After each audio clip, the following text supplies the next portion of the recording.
भाई मैं तुम्हें बताना चाहता हूँ, अभी मैं इस्कॉन टेम्पल गया था और मैंने सोचा था मैं रिकॉर्ड करके डालूंगा। मतलब मैंने सब कुछ रिकॉर्ड भी किया था, सच बता रहा हूँ। मैं ऐसे गार्डन से चलते हुए गया, शॉर्टकट लिया, इस्कॉन टेम्पल गया, मैंने वीडियोस वगैरह बनाई, उसमें कुछ मैं बातें कर रहा था।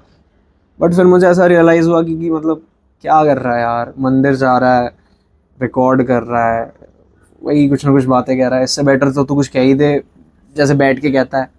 तो मैं कहा यार, आजकल मैं ये सोच रहा हूँ कि जैसे मैं 19 साल का हूँ अभी, और इस साल के एंड तक मैं 20 का हो जाऊंगा। और 20 थोड़ी ना सीरियस उम्र होती है। मैं तो काफ़ी पहले से ही सीरियस हूँ, पर कुछ ज़्यादा ही सीरियस फील हो रहा है मुझे, सच कह रहा हूँ। पहले ऐसा था कि मैं सोचता था कि मैं ये सब करूँगा बड़े होके, मुझे ये करना है, मेरे ये ड्रीम्स हैं। लेकिन सच बताऊँ, ये जो उम्र है ना, इसमें सोचना is the biggest mistake of human being. जब आप 19 या 20 साल के होते हो और आपके दिमाग में बहुत सारी चीज़ें ट्राई करने का वो ना जुनून सा होता है कि मुझे ये भी करना है, ये भी करना है, ये भी करना है, ये भी करना है। तो अगर आप सिर्फ बैठ के सोच रहे हो कि वो टाइम आ जाएगा, वो अपॉर्चुनिटीज़ आ जाएंगी, तो ऐसा कभी नहीं होगा। इसीलिए मैं अपने आप को हर जगह ना प्रेजेंट करने की कोशिश कर रहा हूँ। चाहे उस जगह पे मेरा कोई भी इम्पोर्टेंस ना हो, या चाहे उस जगह पे होना मेरा ज़रूरी भी ना हो। जैसे अभी मैं कैमरे के सामने हूँ, तो ऐसा ज़रूरी नहीं है, क्योंकि ऐसा नहीं है कि लोग मेरे बिना एक भी दिन जी नहीं सकते। मतलब उनको मुझे देखने की आदत ही हो गई है। लेकिन कुछ कुछ चीज़ें ना जो मूवमेंट पे ख़राब लगती हैं, जैसे अभी मैं इस्कॉन टेम्पल जब जा रहा था कैमरा हाथ में लेके, तो एक पल के लिए मैं सोच रहा था कि मैं क्या कर रहा हूँ, ये वीडियो बनाते हुए कुछ ना कुछ कहते हुए चल रहा हूँ। लेकिन उसी पल मैं सच बताऊं, मेरे दिमाग में ये था कि अभी तुझे ये सब समझ नहीं आ रहा है, लेकिन I am sure everything happens for a reason, और तुझे समझ में आएगा कि doing all this, making videos, was very important for your growth. और ये आगे जाके होगा। मतलब अगर आपको कुछ अचीव करना होता है ना अपनी लाइफ में, तो उस अचीवमेंट की जो स्टार्टिंग है, वो हमेशा ऐसी लगती है कि मैं क्या कर रहा हूँ। लेकिन जब आप वो अचीव कर लेते हो, तब आपको समझ में आता है कि मैं क्या कर रहा था। तो बस यही सोच के मैं आगे बढ़ रहा हूँ। मैं पर्सनली बहुत सारी चीज़ें शेयर करना चाहता हूँ आपसे, लेकिन मैं ये सोचता हूँ कि देखो, अगर आप ये समझते हो कि मैं बिल्कुल भी अच्छी नहीं दिखती या अच्छा नहीं दिखता, या मेरे पास ऐसी कोई भी स्किल्स नहीं है जो मुझे क्राउड से ना अलग दिखाएंगी या अलग स्टैंड आउट कर पाऊँ मैं, तो ये आपकी सबसे बड़ी मिस्टेक है। मैं ऐसा हमेशा खुद को लेके मानता रहता हूँ, और हमेशा इसलिए कहता रहता हूँ ताकि मुझे याद रहे। मैंने आपने देखा होगा बहुत सारी वीडियोस में मैं बार बार ये सब चीज़ें कह रहा हूँ, लेकिन इट इज़ वेरी इंपॉर्टेंट। मैं बताऊँ, अगर आप एक कमरे में घुसे हो, ठीक है, उस कमरे में जैसे ही आप घुसे, आपने देखा कि इधर इतने सारे लोग हैं। वो सारे लोग, हर एक बंदा आपसे कोई ना कोई चीज़ में अच्छा होगा ही होगा। कोई आपसे अच्छा दिखता है, कोई आपसे अच्छा गाता है, कोई आपसे लंबा है, कोई किसी के बात करने का तरीका आपसे ज़्यादा अच्छा है, कोई आपसे अच्छा मैथ सॉल्व कर पाता है, या किसी के आपसे अच्छे मार्क्स आते हैं। तो मैं बताता हूँ, अगर मैं उस कमरे में होता तो मैं क्या सोचता। I would always believe that in a room full of lions, I am a lion king. और ये मैंने अपने एक्स पे भी लिखा है, X in the sense Twitter जो था पहले। तो you have to always believe that you are the best. उस कमरे में अगर आप जाते हो, तो आपको सबसे पहले घबराना नहीं है ये सोच के कि यार इनके पास तो वो सारी चीज़ें हैं जो मेरे पास नहीं है। And that is the point, आपके पास वो चीज़ें हैं जो शायद उनके पास भी नहीं है, और वो है आपका दिल। आप जिस तरीके से सोच सकते हो, या जिस तरीके से आपके थॉट्स हैं, वो सिर्फ आपको पता है, और किसी को नहीं पता है। शायद और किसी को पता होने की ज़रूरत भी नहीं है। तो कुछ ना कुछ आपके पास ऐसा होता ही है जो आपको स्टैंड आउट करवाता है, और वो आपको पता भी नहीं होता कि वो आपके पास है। तो ऐसी सोच के आपको अपनी लाइफ जीनी चाहिए मेरे हिसाब से। तो मैं क्या वीडियोस बना रहा हूँ, मैं क्या बातें कर रहा हूँ, क्या इसका कोई सेंस भी बनता है, मुझे कुछ नहीं पता। I genuinely don't know. और कभी कभी तो मैं बैठ के सोचता भी हूँ कि लोग मेरी वीडियोस क्यों देखेंगे, मैं ऐसा क्या उनको प्रोवाइड करूँ कि वो देखें। और ये मैंने अपने पिछले ब्लॉग में भी बोला था, और मतलब इससे आप समझ सकते हो कि मैं डेली कुछ ना कुछ इसके बारे में सोचता रहता हूँ कि ऐसा क्या क्वालिटी प्रोवाइड करूँ मैं। लेकिन I believe that it is very important to be present. It is very important to make videos in the first place. अगर मेरा टारगेट है कि मैं आपको क्वालिटी कुछ प्रोवाइड करूँ, तो उस क्वालिटी से पहले I have to focus on the quantity, because that quantity is going to give me confidence, ताकि मैं और अच्छे से वीडियोस बना पाऊँ। आई हैव नो आइडिया मेरे फ्यूचर में क्या लिखा है, लेकिन आई वुड ऑलवेज अज्यूम कि मेरे फ्यूचर में कुछ लिखा है, और वो कुछ साधारण नहीं है।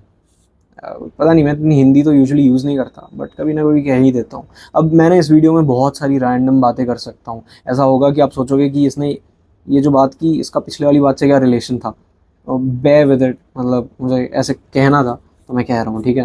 देखो, ये ना बात मैं आप लोगों से बहुत दिन से कहना चाह रहा था। मेरी ना बहुत सारी ऑडियंस जो हैं वो फीमेल्स हैं, काफ़ी सारी लड़कियाँ मुझे देखती हैं, और मैं बड़ा भी लड़कियों के साथ ही हुआ हूँ, इन द सेंस मतलब मेरे जितने भी कज़न्स वगैरह हैं ना, वो बहुत सारी लड़कियाँ हैं। I have lot of sisters, और मेरी मम्मी, तो मैं बड़ा लड़कियों के प्रेजेंस में ही हुआ। तो girls, they matter for me and they matter for my growth. Fact, जो मेरी वीडियो 50K पे है अभी, लेटर टू वुमेन, वो भी लड़कियों की वजह से इतनी ऊपर पहुंच चुकी है। तो I always believe that you should always respect women. आजकल ये जो, मैं ये इसलिए बात कह रहा हूँ क्योंकि आजकल ये जो होली में चीज़ें चल रही हैं, मैंने भी देखा न्यूज़ में, काफ़ी सारे लड़कियों को हरास किया जा रहा है, काफ़ी सारी लड़कियों को गलत तरीके से टच किया जा रहा है, and this does not make sense. ये सब बिल्कुल भी जस्टिफाइड नहीं है, ये सब बिल्कुल भी सही नहीं है, और ये नहीं होना चाहिए। I feel really sorry, but मेरे सॉरी फील करने से कुछ नहीं होगा, जैसा उनने, सामने वाले ने फील किया है जब उनके साथ किसी ने ऐसी बुरी हरकतें की हैं। बहुत सारे आपने न्यूज़ देखे होंगे, और ये हर साल होता है, ये कोई नई बात नहीं है, और लोग इसके बारे में बात करते हैं और फिर भूल जाते हैं। तो ऐसा हो गया, मतलब अपने अपने कंट्री की बात करता हूँ मैं, कि अगर कोई इंसिडेंट हो गया ना, ख़राब इंसिडेंट, तो जैसे अगर किसी का एक्सीडेंट हो गया, या जैसे बहुत सेंसिटिव टॉपिक जो कि रेप होता है, या किसी का रेप हो गया, तो आप ये ऑब्जर्व करना कि अपने कंट्री में क्या होता है कि लोग बस उसके बारे में बात करते हैं, कैंडल मार्च निकालते हैं, और सबको अंदर अंदर ये पता होता है कि इसका कुछ भी नहीं होने वाला। तो बहुत सारे ऐसे केसेस होते हैं जिनके बारे में लोग बहुत ज़्यादा बात करते हैं, लेकिन एंड में शायद उनको इंसाफ नहीं मिल पाता है। तो I would request everyone to be, to respect all the womens. और ये त्यौहार आज से नहीं मनाया जा रहा है, ये त्यौहार सदियों से मनाया जा रहा है। हमारे आपके पूर्वजों ने भी ये त्यौहार मनाया होगा। So please respect that, and let them be happy, let them feel safe around you guys. मैं जानता हूँ मेरे कहने से कुछ होगा नहीं, लेकिन मेरा, क्योंकि मेरे पास इतनी ऑडियंस है, आई हैव 1.98K पीपल, मतलब 1980 अभी करंटली, जो कि 1982 था, लेकिन अब 2 लोग पता नहीं कौन चले गए। बट क्योंकि मेरे पास इतने सारे लोग हैं, तो मेरा फ़र्ज़ बनता है कि मैं ये सारी बातें करूँ आपसे। जब मैं वुमेन्स की बात कर ही रहा हूँ, तो मुझे मेरी मम्मी की याद आ गई। तो अभी क्या हुआ कि 3 दिन पहले की बात है, मेरी मम्मी ने मुझे कॉल किया। ऐसे नॉर्मली हमारी कॉल पे बात होती है, मतलब कॉल पे इन द सेंस ऑडियो कॉल पे बात होती है। तो इस बार क्या हुआ, मम्मी ने मुझे कहा कि वीडियो कॉल कर। मैंने कर लिया वीडियो कॉल। अब सबसे पहले इतने दिन बाद उनने मेरा चेहरा देखा है, मुझे लगा कि कुछ कहेंगी यार कि खाना नहीं खा रहा है, सो एंड सो, लेकिन सबसे पहले उन्होंने मुझे देख के कहा कि ये क्या हाल बना रखा है तूने अपना, ऐसा लग रहा है जैसे हेलमेट से बाल हो रखे हैं तेरे। ऐसा नहीं होता कि हेलमेट पहन लिया है और तेरे बालों ने उस हेलमेट का शेप ले लिया है। मन में सोच रहा था, बात तो सही कह रही है मम्मी, मतलब ऐसी हैं। बट मैंने उस टाइम मम्मी को कहा कि अभी मैं बाल नहीं कटवाऊंगा, मुझे बढ़ाने हैं बाल, और एक्चुअली मुझे बढ़ाने हैं बाल। तो मम्मी ने कहा मेरी बात तो सुनता है नहीं, सो एंड सो। मतलब मेरी मम्मी, बताऊं क्या, ऐसे ऐसे सोचती हैं कि जिनका माथा, forehead, for the people who don't know what माथा इज, फोरहेड बड़ा होता है, they achieve something big in life. मतलब मेरी मम्मी ये मानती है personally, she is very religious and she is into these kind of things, she is into astrology, she believes in all this. तो astrology नहीं होता, एस्ट्रोलॉजी होता है, बट फ्लो में निकल गया, कटवट नहीं करने वाला मैं। तो मम्मी मुझे कहती हैं कि ऐसे बाल ना बना के रखा कर, ताकि तेरा फोरहेड दिखे। मतलब मेरा उतना भी बड़ा फोरहेड नहीं है, सच बता रहा हूँ, लेकिन मैंने कहा ठीक है मम्मी, अभी कटाने का मन नहीं है, बाद में देखी जाएगी। मन में मैंने ना ऐसा सोच लिया था कि अब मैं जाऊंगा अगले दिन बार्बर पे, बाल वाल कटवाऊंगा, मम्मी को उसी टाइम वीडियो कॉल करूंगा और कहूंगा देखो आपकी बात मैं मानता हूँ, कटवा लिए मैंने बाल। यही सेम चीज़ मैंने किया। मैं गया अगले दिन बार्बर के पास, मैंने उनको कहा, और मैं सेम बार्बर के पास गया था। ऐसे ये बार्बर से ना एक्सपेरिमेंट वगैरह नहीं कर सकता मैं, एक बार जिस पे भरोसा हो गया हो गया। तो अभी मैं ये सोच के जाता हूँ कि अब मैं जाके बस बैठ जाऊँगा, उनको पता होगा कि ऐसे बाल काटने हैं, और वो अपने हिसाब से काट देंगे, क्योंकि हमेशा तो अच्छा ही काटना है। तो मैंने उनको जाते ही कहा कि हेलमेट सा ना लगूँ मैं, बस मतलब ऐसी शक्ल बना देना मेरी, बाल ऐसे काट देना। उन्होंने कहा कि भरोसा करो मैं काट दूंगा। मैं कहा भरोसा तो है ही आपके पास, इसलिए आया हूँ आप पे। तो फिर उनने मेरे बाल काट दिए। उस टाइम पे ऐसा लगा कि सही है, लेकिन ऐसा ही होता है, मतलब बाल काटने के बाद जब बाहर निकलते हैं तो लगता है क्यों कटवा लिया, तो वही सीन है। तो इसीलिए मैं अभी हेलमेट भी नहीं बोलूँगा, पहले तो हेलमेट लग रहा था, वैसा लग रहा है जैसे कोई पाइनएप्पल काली टी शर्ट पहन के बैठा हुआ है, 2 हाथ का इस्तेमाल करके कैमरे के सामने ऐसे वीडियो बना रहा है। ये तो रही एक बात। दूसरी बात, देखो अभी मैं ना बहुत सारी ऐसी बात कर रहा हूँ लगातार ना, एक साथ ही कर दे रहा हूँ, तो बहुत ऑड ऑड चीज़ें होंगी, ऐसा सोचोगे कि ये इसने क्यों बताया, इस चीज़ का तो कोई कनेक्शन ही नहीं था नेक्स्ट बात से। तो मैं बस अपनी मन की बात बस कहे जा रहा हूँ जो भी मुझे कहना है, ठीक है। और हाँ, तो मैं ये कह रहा था कि ऐसा हुआ कि स्लीप शेड्यूल, हाँ। तो आजकल ना, पहले क्या होता था कि मैं 5 बजे सो जाता था, सॉरी 10 बजे सो जाता था रात के, और सुबह 5 बजे के आसपास उठ जाता था, 5:30 बजे के आसपास उठ जाता था। वो ऐसा इसलिए हो पा रहा था क्योंकि मैं अपने घर पे 1 महीने रह के आया था, ठीक है, यहाँ आने से पहले। 1 महीने या 20-25 दिन, पता नहीं एग्जैक्ट, मुझे पता नहीं, ठीक है। उससे 4 महीने पहले मैं दिल्ली रहता था, सबको पता है। अब मेरे घर पे मेरे पापा इतने ज़्यादा डिसिप्लिन्ड है ना, इतने ज़्यादा डिसिप्लिन्ड है, मैं सच बता रहा हूँ। उनकी तरह डिसिप्लिन तो मैं कभी हो ही नहीं सकता, लेकिन मैं ट्राई ज़रूर करूँगा। उनकी तरह नहीं हो सकता, लेकिन उनसे बेटर होने की कोशिश करूँगा। हम, मुझे पता है पापा मेरे वीडियो देख रहे हैं, but he is a very disciplined person. सुबह 5 बजे उठना, गोज़ टू हिज ऑफिस, उससे आके ही does all his work, and then उसके बाद 10 बजे के आसपास सो जाना। So he is a very discipline person, I and I aspire to be like him. हमारी लाइफ जितनी भी है, मेरे पापा ने इस लेवल से, ये ग्राउंड ज़ीरो लेवल है, यहाँ से यहाँ लेके आए हैं। अब यहाँ से यहाँ छलांग मारना वो मेरा काम है, इसीलिए मैं ना कुछ करने की कोशिश कर रहा हूँ, कहीं ना कहीं हाथ पैर मारने की कोशिश कर रहा हूँ, क्योंकि ये उम्र जब निकल जाएगी ना, तब लोगों को समझ में आएगा कि कितना इम्पोर्टेंट था उस उम्र में काम करना, या उस उम्र में वो सारी चीज़ें करना। मतलब मेरे मम्मी पापा बहुत ज़्यादा डरते हैं, वो ये सोच के डरते हैं कि ये लड़का अपने कॉलेज में ध्यान नहीं दे रहा, ये क्या कर पाएगा, ये कुछ कर भी पाएगा। लेकिन मैं जानता हूँ उन्हें अंदर ही अंदर कुछ ना कुछ भरोसा होगा मेरे लिए। अगर नहीं भी होगा तो please trust me, I am working hard, and I am trying to change a family's fate. कुछ ऐसी चीज़ें जो मेरे परिवार में कभी किसी ने नहीं की, वो मैं सब करना चाहता हूँ। और वो सारी चीज़ें मैं इसलिए करना चाहता हूँ ताकि मैं ये नहीं लोगों को दिखाना चाहता कि मैंने कुछ बहुत सारी चीज़ें अचीव कर ली, इतने पैसे हैं मेरे पास। मैं सिर्फ आप लोगों के लिए, मतलब मेरे परिवार वालों को ही मैं कह रहा हूँ, आप लोगों के लिए करना चाहता हूँ, और आप लोगों के लिए कर रहा हूँ ये, ताकि आप हर वो चीज़ इन्जॉय कर सको, हर वो चीज़ खरीद सको जो आपको चाहिए था। मैं जानता हूँ मेरे पापा इतने केपेबल हैं कि वो खरीद सकते हैं। मेरे पापा इतने केपेबल हैं कि अगर उन्हें कुछ खाना है तो वो खा सकते हैं। लेकिन अभी भी उनको प्राइस देखना पड़ता है, या अभी भी उनको अपने मंथली बजट देखना पड़ता है कि अगर मैंने इतने का ख़रीद लिया तो हिल ना जाए बजट, सो एंड सो। लेकिन हमारे लिए, मतलब मुझे देने के लिए, या निखिल जो मेरा छोटा भाई है उसे देने के लिए, कभी भी वो सोचते नहीं है 2 बार। Trust me dad, I am going to do something big. Big से ज़्यादा है, मैं एक बहुत बड़ा प्लान बना रहा हूँ। मैं बताऊँ क्या, अभी मेरी छुट्टी होने वाली है कॉलेज की, तो 2 या 3 महीने की छुट्टी है, 2 महीने के आसपास की छुट्टी है। तो मैं सोच रहा हूँ सबसे पहले 10 दिन, या नहीं 10 दिन तो बहुत ज़्यादा हो जाएंगे, आई थिंक 5 दिन के आसपास मैं नैनीताल जाऊँगा अकेले। मेरे घर वाले मुझे कह रहे थे कि हमारे साथ चल, हम भी चलेंगे तेरे साथ नैनीताल, बट मैंने कहा नहीं। क्योंकि मैं नैनीताल इसलिए जा रहा हूँ क्योंकि उधर मुझे कैंची धाम जाना है, जहाँ नीम करोली बाबा है। क्योंकि मैंने बहुत ज़्यादा इंस्पायर हूँ उनसे, मतलब इंस्पायर भी नहीं, मतलब मुझे ना बहुत ज़्यादा फादरली फील होता है उन्हें देख के। और मुझे पता नहीं उनको मैंने सबसे पहले कहाँ उनके बारे में पढ़ा या उनके बारे में जाना, बट जब से मैंने उनके बारे में जाना है तब से वो मेरे दिमाग में है। I even have him as my wallpaper, मेरे फ़ोन के वॉल पेपर नीम करोली बाबा ही हैं, श्री नीम करोली बाबा ही हैं, अगर उनको नीम करोली बाबा बुलाना सिर्फ गलत है तो। But I don't know this connection. मुझे हमेशा ऐसा फील होता है कि अगर मैं कहीं भी अटका हूँ तो I think about him, I think about God, and it's just different kind of feeling. तो मैं हमेशा से चाहता था कि मैं अकेले जाऊँ उधर और उस जगह को फील कर सकूँ। लेकिन मैंने सुना है बहुत सारे लोग ये कह रहे हैं कि अब वो जगह वैसी नहीं रही, बहुत ज़्यादा भीड़ हो गई है, लोग बहुत ज़्यादा वीडियोस बनाने आते हैं, सो एंड सो। मैं चाहता तो हूँ मैं वीडियो नहीं बनाऊँ उधर जाके, या मैं कुछ ऐसा ना करूँ, बट फिर मैं ये भी सोच रहा था कि मुझे ना अंदर से ऐसी फीलिंग आ रही है कि मुझे उधर जाके वीडियो या व्लॉग कुछ बनाना चाहिए। तो आई थिंक मैं बनाऊंगा, अगर तुम ये नहीं भी बोलोगे कि मत बनाओ तभी मैं बनाऊंगा, क्योंकि मैं वही करूंगा जो मुझे करना है।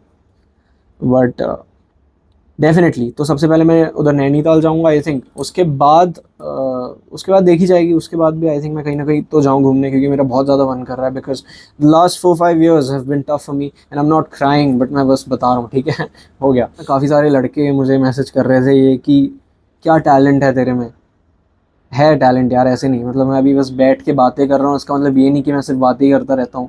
अभी तो I am trying to figure out myself and it is very important for me to put out myself first. तो I am putting out myself. 55 तो वीडियो डाले हैं मैंने, 55 वीडियोज़ डाले हैं, ऐसे मुझे हिंदी में काउंटिंग नहीं आती सच बताऊँ तो, 55 तो पता है। तो हाँ, 55 वीडियोज़ ही डाले हैं मैंने, और इसमें अभी कुछ नहीं होता। I have to try and put more videos out, put myself more out. और हाँ, तुम में से बहुत सारे लोग मुझसे ये भी पूछ रहे थे कि तूने अपना इंस्टाग्राम क्यों डिलीट कर दिया, ऐसा क्या हुआ, अभी तो सही था, अभी 400 के आसपास लोग तुझे फॉलो कर रहे थे इंस्टाग्राम पे, सो एंड सो। सही में मुझे मेल आए हैं, ठीक है, मैं अपने आप से बना के नहीं कह रहा। तो देखो मैं बताऊँ, मुझे ना दिन के बहुत सारे मैसेजेस आ रहे थे, और ये कोई बहुत फ्रीक्वेंटली मेरे साथ नहीं होता था। मतलब ये यूट्यूब बनाने से पहले, यूट्यूब पे आने से पहले मुझे उतने मैसेजेस नहीं आते थे। जब मैं छोटा था, मतलब जब मैं 9th या 10th में था, तब मेरे पास फ़ोन आया था, क्योंकि मेरा ऑनलाइन क्लास स्टार्ट हो गया था उस टाइम कोविड की वजह से। तो आई थिंक तब मैंने 9th या 10th के आसपास मैंने अपना इंस्टाग्राम बनाया था, और जब मैं इंस्टा पे पोस्ट करता था ना, तो ये सोच के पोस्ट करता था कि people would actually care about me, कि मुझे देखेंगे जितने मेरे पुराने दोस्त थे, क्योंकि मेरे पापा एक ऐसा काम करते हैं जिनमें उनकी बहुत सारे ट्रांसफ़र्स आते रहते हैं। तो अब मैं उस जगह से दूसरे जगह पे आ गया हूँ, और मेरे पुराने दोस्त छूट गए हैं। मैं यही सोच के डालता था कि यार ये मुझे देखेंगे, कुछ ना कुछ मैसेज करेंगे, लेकिन सच्चाई ये है कि नो वन एक्चुअली केयर्स। जब तक आप ये बात याद रखना मेरी है कि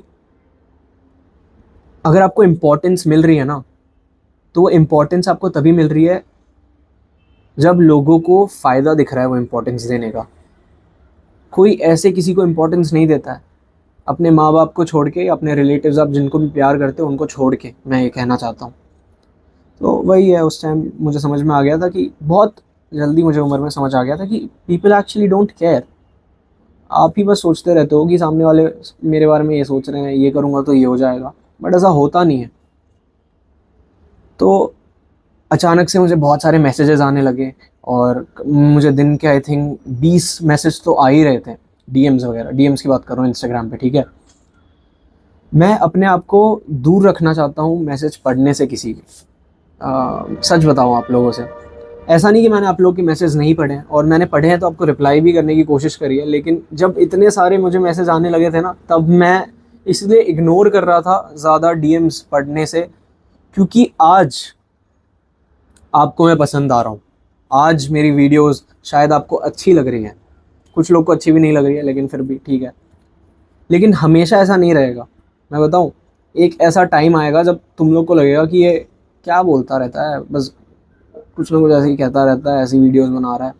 और तब वो जो आज लोग प्रेज़ कर रहे हैं मुझे, अच्छी चीज़ें लिख रहे हैं इतने लंबे लंबे, फिर अपने ओपिनियंस लिखने लगेंगे। गंदी चीज़ नहीं बोलूँगा या हेट नहीं बोलूँगा, क्योंकि वो सामने वाले के ओपिनियंस होते हैं, वो जैसे भी हों, अच्छे या बुरे। तो फिर मेरी अगर अभी से मैसेज पढ़ने की आदत हो गई ना, कि मैं लोगों के कमेंट्स पढ़ के खुश हो रहा हूँ कि वाह ये मेरे बारे में ऐसा सोचता है, मेरे बारे में ऐसा लिख रहा है, तो ये आदत अगर मुझे हो गई तो तब भी मेरी आदत रहेगी, ये छूटेगी तो नहीं इतनी आसानी से। 21 डेज़ लगते हैं आदत बनाने में, लोग ऐसा कहते हैं। तो अगर तब मैं वो नेगेटिव, फिर मैं नेगेटिव कह रहा हूँ, नेगेटिव नहीं, ओपिनियंस लोगों के ये सोच के पढ़ने लग जाऊँगा उनके, तो फिर मुझे बुरा लगेगा, जैसे अभी अच्छा लग रहा है। फिर मेरा दिन ना आप लोगों के कमेंट्स के हिसाब से डिसाइड हो जाएगा, कि अगर मैंने एक वीडियो डाली, आपको पसंद आ रही है, आप लोग अच्छा लिख रहे हो और मैं वो पढ़ रहा हूँ, मुझे खुशी हो रही है। गंदा लिख रहे हो, मैं पढ़ रहा हूँ तो मुझे दुख हो रहा है। तो मैं ऐसा नहीं चाहता, ठीक है, सच बताऊँ, मैं वही करना चाहता हूँ, मतलब मैं अपना काम करना चाहता हूँ। बाकी आपके ओपिनियंस मैं ट्राई करूँगा पढ़ने का, बट थोड़ा कम करना चाहता हूँ मैं वो। तो हाँ, मेरे पास इंस्टाग्राम नहीं है अभी, स्नैपचैट वगैरह तो मेरे पास है ही नहीं, और मैं अभी एक्स पे हूँ, एक्स यानी ट्विटर, जो भी आपका हो, and then YouTube. Give me some time, ठीक है। अभी हो सकता है आपको मेरी वीडियोस इतनी खास नहीं लग रही हो, but give me some time, let me figure out things, step by step. जो भी चीज़ आप step by step figure out करते हो ना, वो आप लंबा फिगर आउट कर पाते हो। एक स्टेप आप चढ़ोगे, दूसरा स्टेप चढ़ोगे, तब आपको समझ में आएगा कि हाँ मुझे इस स्टेप पे ये सीखा, ये करना है, दूसरे स्टेप पे ये सीखा, ये करना है। तभी आप जाके उस स्टेयरकेस के फाइनल स्टेप पे पहुंच पाओगे जो आपकी डेस्टिनेशन है। अगर आप डायरेक्टली ऐसे छलांग मारना चाहोगे तो फिर गिर जाओगे, क्योंकि इतने लंबे स्टेयरकेस पे कौन छलांग मार सकता है, मतलब इतनी सारी सीढ़ियाँ से स्किप करके। मैं ऐसा सोचता हूँ कि मुझे लाइव स्ट्रीम वगैरह भी करनी है। अभी तो मैं ट्रैवल करने जाऊँगा तो I will make videos on that. Let's see what happens, but यही मैं कुछ कहना चाहता था आप लोगों से। And this was my 56th video. See you guys. Intro outro का मुझे पता नहीं, ज़्यादा एडिटिंग मैं अभी करना नहीं चाहता। I want to keep it raw and real the way I am. That's it. Thank you for watching and keep smiling. और हाँ, एक मिनट, कीप स्माइलिंग बोलने से पहले एक और चीज़ बोलना चाहता हूँ। पहले मुझे ना चेक कर लेने दो कि मेरा माइक बंद तो नहीं हो गया, क्योंकि एक बार ऐसा हुआ कि मेरा माइक बंद हो गया था और मैं बस बोलते ही गया, 15 मिनट की वीडियो रिकॉर्ड हो गई, फिर पता चला कि आवाज़ ही नहीं है उसमें। मुझे लगा कि अब बस इतनी बात करनी थी मुझे, लेकिन मुझे याद आया कि एक लड़की ने, आई थिंक ऋतिका तिवारी नाम था उनका, उनने मुझसे ये पूछा कि do you believe in astrology, astrology, ठीक है, एस्ट्रोलॉजी अगर नहीं होता तो वो हो जाता है फ्लो में। तो क्या आप कुंडली ये सब पे भरोसा करते हो? देखो, I will be honest to you guys, इतने सारे लोग ये चीज़ें मानते हैं तो ऐसा तो नहीं होगा कि ये चीज़ पूरी तरीके से गलत ही है। हो सकता है कुछ हद तक ये कुंडली, ये एस्ट्रोलॉजी, ये सब सही हो, लेकिन कभी भी ना इन पे आप डिपेंडेंट मत रहना। ये मत सोचना कि अगर इसमें ऐसा लिखा है तो ऐसा ही होगा, क्योंकि जहाँ तक मैं जानता हूँ दीज आर ओनली प्रिडिक्शंस। आप आगे अपनी लाइफ में क्या अचीव करते हो वो तो आपके उन स्टेप्स पे मैटर करता है जो आप लेने वाले हो, जो आप अभी तक आपने लिए भी नहीं हैं अपने ड्रीम्स को अचीव करने के लिए या वो लाइफ जीने के लिए जो आपको चाहिए। तो ठीक है, अगर आप रोज़ सुबह उठ के ये देखते हो कि आज मेरी कुंडली में क्या लिखा है, हो तो वो आपका खुद का मतलब वो काम है जो आप कर रहे हो, और इसमें कोई भी गलत बात नहीं है। लेकिन make sure that you don't get dependent, आप इससे पूरा अटैच ना हो जाओ, क्योंकि मैं मानता हूँ कि अगर आप मेहनत करोगे ना तो आपके कुंडली या आपके जो डेस्टिनी में नहीं भी होगा वो भी आपको मिल जाएगा। कैसे पता नहीं, बट अगर आपको ऐसा लगता है कि इन सब चीज़ों से मुझे बेनिफिट मिलती है तो ऑब्वियसली आप देख सकते हो कुंडली, अपनी एस्ट्रोलॉजी जो भी है आप वो कर सकते हो। लेकिन मैं पर्सनली ये सब बिल्कुल नहीं करता। मैं पर्सनली नहीं चाहता कि मैं इन सब चीज़ों में ज़्यादा इन्वॉल्व हूँ, इन सब चीज़ों, क्योंकि मैं ऐसे सोचता हूँ कि जो भी आगे आने वाला है ना वो सरप्राइज़ होना चाहिए मेरी लाइफ के लिए, कि जब वो मुझे मिले तो मैं सरप्राइज़ हो जाऊँ। लेकिन मैं सच बताऊँ, मुझे पता चल जाता है कि मुझे क्या मिलने वाला है। मेरी इंट्यूशन बहुत ज़्यादा स्ट्रांग है, तभी मैं कहता हूँ कि my delusion is not my delusion, it's my intuition. But uncertainty is a gift of life. Don't try and make your life certain. Get surprised by the things that have not happened yet in your life. And that's it. Take care and have a nice day. ये subscribers ऊपर नीचे होते रहते हैं. I would never ask people to actually subscribe me or like me because I don't care. आप करो या ना करो. That's it. Just be happy. That matters. And take care of your family. ये मेरे पपीते जैसी शक्ल